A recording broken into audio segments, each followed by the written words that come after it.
This whole process of restorative justice is big.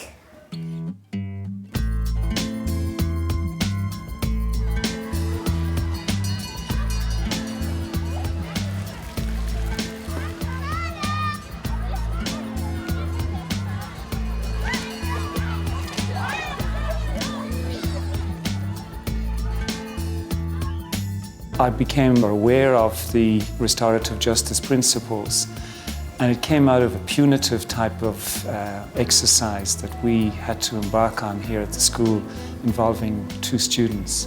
When you're dealing particularly with discipline issues, they can be so destructive, not just to the individuals involved, but it spreads out to the school as a whole in one way or another.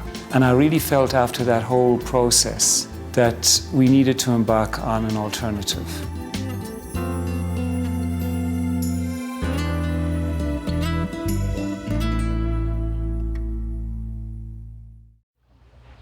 I'm Eileen Young, and I'm the principal at St Mary's College in Adelaide, South Australia.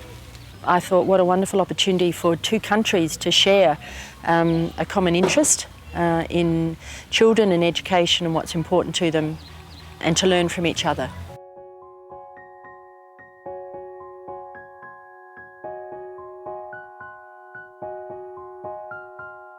Restorative justice builds and helps develop a culture of strong relationships. It develops empathy and address behaviours and conflicts that is based upon a belief that fear shouldn't dictate how we deal with things, and that having power with each other is more important than having power over someone. That enables us to show that we believe that relationships underpin everything. Teaching is a relational profession. Relationships at the core of it.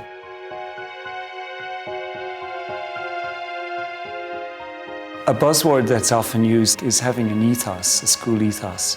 And I think that encompasses everything that the school does, how people interact with each other, teachers with pupils, pupils with pupils, staff among themselves, and so on. If you really follow that as you should and put it into practice as you should, the restorative justice approach is just a natural progression of it. I mean, if you do the punitive thing, you're almost straight away in conflict with your ethos. Positive relationships among the stakeholders of the school does obviously give you that vibe within the school that people are caring and that they're looking out for each other, and that there is this sort of idea that we are a unified community working together.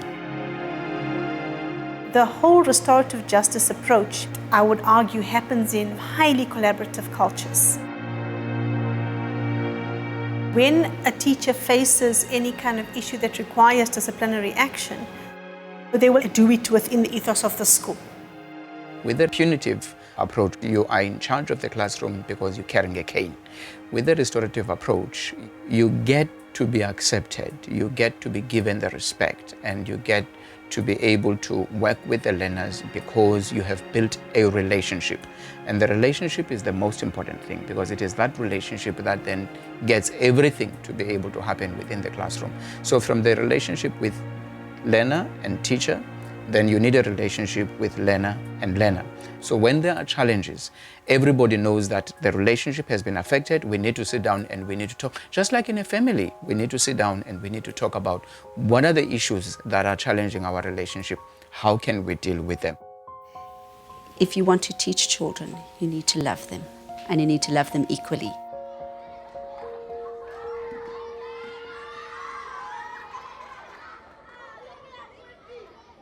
There definitely is a shift, and you can see it in the newer teachers coming through, because the philosophies they've been exposed to, the educational philosophies, are much more about the collective. The teacher is no longer the expert who is completely in control, just dispersing information, knowledge, and having that complete power in the classroom.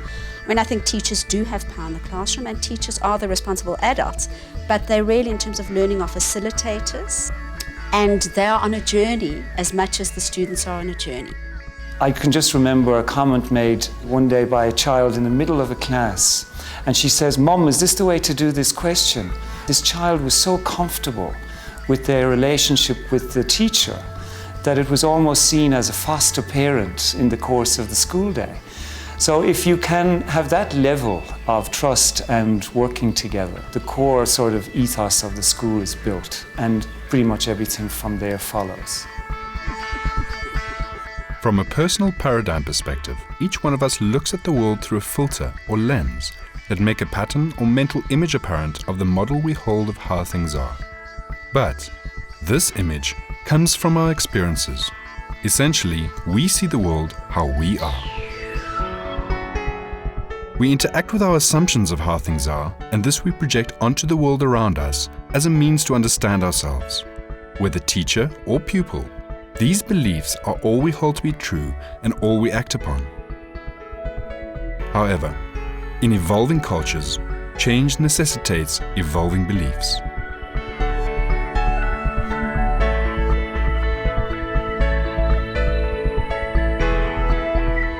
Within this paradigm, teachers need to expand themselves to be more collegiate, that we are working together, that we are journeying together, that we are supporting each other, and that by sharing both our failures and our successes, we can find new ways together of succeeding. Often when people go through that process of reflection, they realize that they have also been influenced and that they have a chance now to begin a new process, to influence the next person in a different way, so that that person can influence somebody else in a different way.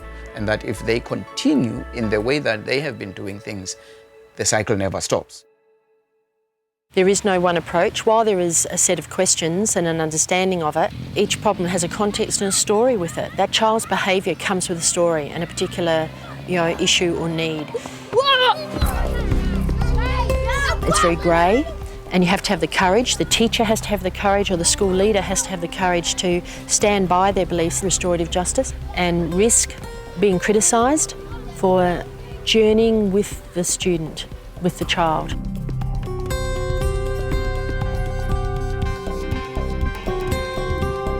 Starting by looking at where we are, all the approaches that we have come up with have not helped. So we do need something new, and the restorative approach is the best way to go. The challenge with the punitive approach is that learners are always fearful, and when they are fearful, even their productivity is affected. We need to create a new generation, and that has to start with a paradigm shift, and that starts with the teachers who are being taught, who are going to be out there teaching, and the learners who are starting, who are going to be adults tomorrow. I've said many a time that this is about a paradigm shift from retributive justice to restorative justice. Critical to understanding that is the difference between punishment and consequences. When I tell my parents at an open day that we don't have the detention, etc., I then say, you're probably wondering, Mrs. Young, what do you have? And we have consequences. So it is quite clear they are still held responsible for their behaviour. A lot of people think restorative justice is soft. It is not, it's the opposite. It takes a lot more work and a lot more time. It is about moving from blame to problem solving. That's one way of seeing it. It's about moving from community being on the outside and just being spectators to something, and to a community that is supportive and involved and sharing a vision. So there's lots of ways of explaining that paradigm shift. But it's in essence the retributive to the reconciled, or the reconciliation process, which is fundamental to our belief system. I can say quite simply, of course, restorative justice is grounded in the gospel values, but for me, it's grounded in acting out of love and compassion. I love the quote, "It is through relationships that we come to understand who we are and who God is," and that brings it round full circle for me.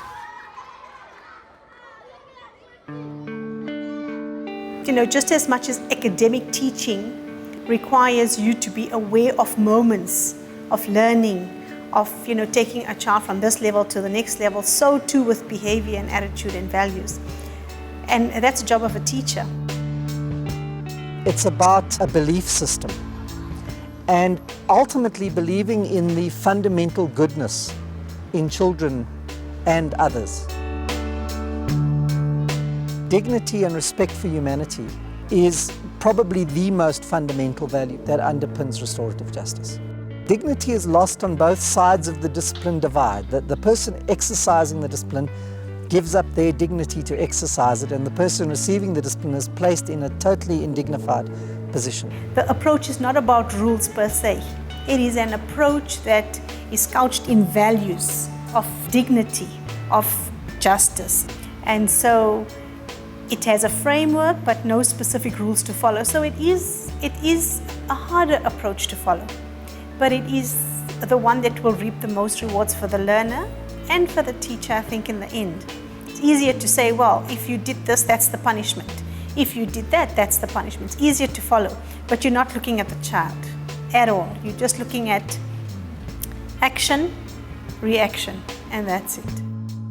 A restorative justice approach to discipline aims to cultivate values that through modeling and consistent effect will challenge destructive beliefs and behaviors, promoting healthy relationships whilst resolving conflict. The values cultivated through this process make all stakeholders aware of the impact that destructive attitudes and actions have, and why such behaviors counter peace building and tolerance in an entire community. The idea is not to have no discipline. It's that the discipline becomes innate. It's an inner discipline. Children learn to discipline themselves. It has to be an entire school culture approach. We also need to note that the school is within a context of a community. The school is a microcosm of the community. It represents the community. In our school systems these days, we have diverse culture groups.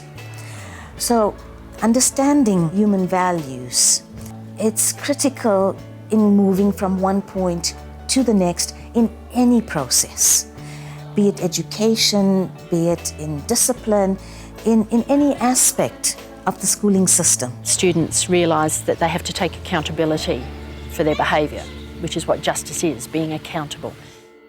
If you know that children have come through school without being shamed, that they have to hide away the things they do wrong, but they can look at the things they do wrong and they're learning from it, or they have learned from it in our older students, then you know the process is completely worth it.